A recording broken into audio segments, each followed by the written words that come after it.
For a long time, I thought the hardest betrayal in my life would come from a relationship. I was wrong. It came from someone who called herself my best friend. Her name was Vanessa. We met during our first year at university. We were both far from home, both trying to prove ourselves, both ambitious in different ways. I was studying marketing. She was in business management. We bonded over late-night study sessions, cheap coffee, and the shared anxiety of not knowing what our futures would look like. Vanessa was magnetic. She could walk into a room and instantly take control of it, not in an aggressive way, but in a way that made people lean in. I admired that about her. I was more reserved, more strategic, more comfortable behind the scenes. For years, we balanced each other. After graduation, we stayed close. We even decided to start something together, a small branding and social media consulting agency. It wasn't glamorous at first. It was 2 laptops, my apartment dining table, and a whiteboard filled with goals that felt wildly optimistic. But it worked. I handled strategy, analytics, long-term planning. Vanessa handled networking, client acquisition, presentations. Together, we grew fast. Within 3 years, we had 5 employees and several stable contracts with mid-sized companies. I was proud of us. Looking back, the red flags were subtle. Vanessa began taking more private meetings. She insisted some clients preferred dealing directly with her. She started saying things like, "Don't worry about the details, I've got it covered," when it came to contracts or payments. At first, I trusted her completely. Why wouldn't I? She was my best friend. Then small inconsistencies started appearing. A client would reference a campaign I hadn't approved. An invoice amount would seem slightly off. A payment would arrive later than expected. When I asked about it, she always had an explanation, smooth, quick, reassuring. "You're overthinking. It was just a miscommunication." I adjusted the pricing structure. I wanted to believe her. But the turning point came during a quarterly financial review. I was going through our accounts when I noticed something strange, several large payments listed as external consulting fees. The recipient name wasn't one I recognized. When I asked our accountant, she said those were approved by Vanessa.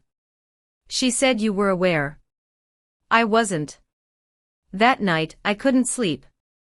I logged into our shared system and started tracing the payments.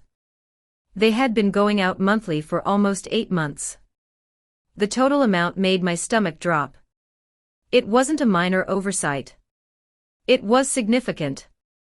The next day, I confronted her calmly. She didn't panic. She didn't even look surprised. She leaned back in her chair and said, "I was going to tell you." That's when I knew. She explained that she had diversified her income by quietly launching a parallel consulting service under a different name. Some of our clients were being routed through that channel. The external consulting fees were payments to her separate entity. She said it like it was innovative. Like I should be impressed. "You wouldn't have agreed," she added. "You're too cautious." I felt something inside me shift. It wasn't anger at first. It was clarity. For 8 months, she had been siphoning company funds and redirecting clients while smiling at me across meeting tables. And she didn't think it was betrayal. She thought it was smart business. I didn't yell. I didn't accuse. I said, "We'll talk tomorrow." That night, I made a decision. If she wanted to play strategically, I would too. But I would play legally. First, I gathered everything. Every email. Every invoice. Every transfer record. Every contract clause about fiduciary responsibility and non-compete terms. Then I scheduled a meeting, not with her. With a lawyer. The consultation was sobering but empowering. What she had done wasn't just unethical. It was illegal. Breach of fiduciary duty. Misappropriation of funds. Potential fraud. The lawyer asked me one question: do you want revenge or do you want protection? That question changed everything. Because revenge is emotional. Protection is strategic. I chose strategic. Over the next 2 weeks, I acted normal. We attended meetings together. We laughed with clients. We planned upcoming campaigns. Meanwhile, I was restructuring access permissions quietly. With legal guidance, I updated company policies, froze certain financial channels, and scheduled an emergency shareholder review, something our bylaws allowed in cases of suspected misconduct. Vanessa had always underestimated my patience. She thought because I wasn't loud, I wasn't capable of confrontation. The shareholder meeting happened on a Monday morning. She walked in confident. She walked out silent. With documentation laid out clearly, timelines, transactions, contracts, there was no room for spin. Our minority investors were stunned. Our accountant was present. So was legal counsel. When asked directly whether she had created a competing entity and redirected funds without disclosure, she hesitated for the first time since I'd known her. Then she admitted it. She tried to frame it as temporary. She said she planned to merge everything later. But intent doesn't erase action.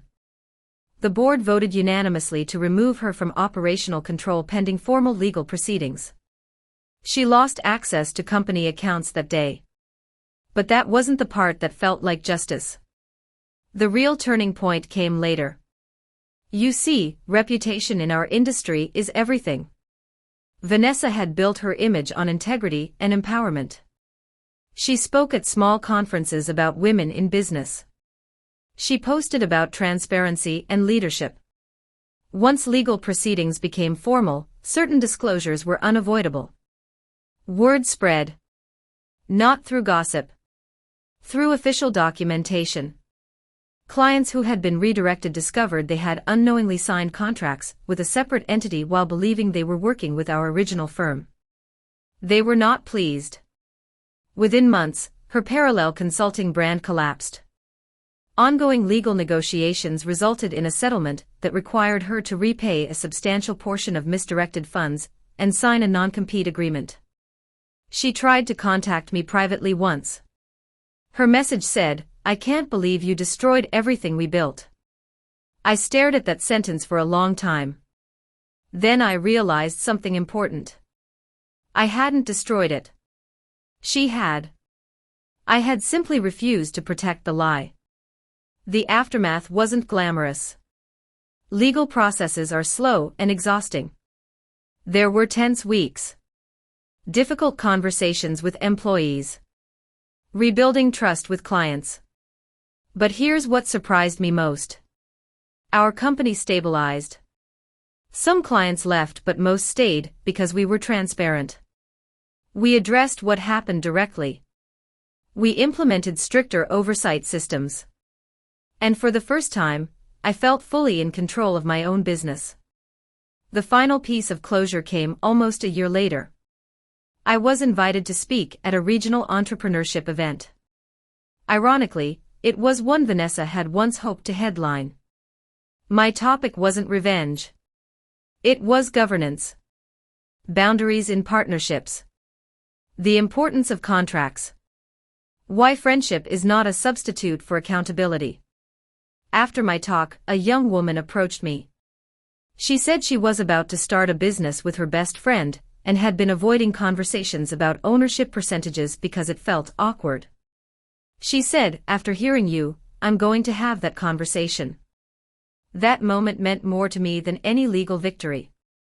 Because the real lesson wasn't about exposing someone. It was about protecting yourself early. People sometimes ask if I regret not confronting Vanessa more emotionally. If I regret not yelling or publicly shaming her. I don't. Emotional explosions feel powerful in the moment. Strategic responses change outcomes. What hurt the most wasn't the money. It was the realization that someone I trusted believed I would never check. That my loyalty would outweigh my intelligence. She miscalculated. The day the settlement finalized, I went back to that same dining table where we had once written our optimistic goals. The whiteboard was gone. The team had grown. The company had matured. And so had I. If this is a revenge story, it's not about destruction. It's about boundaries. It's about understanding that being calm doesn't mean being weak.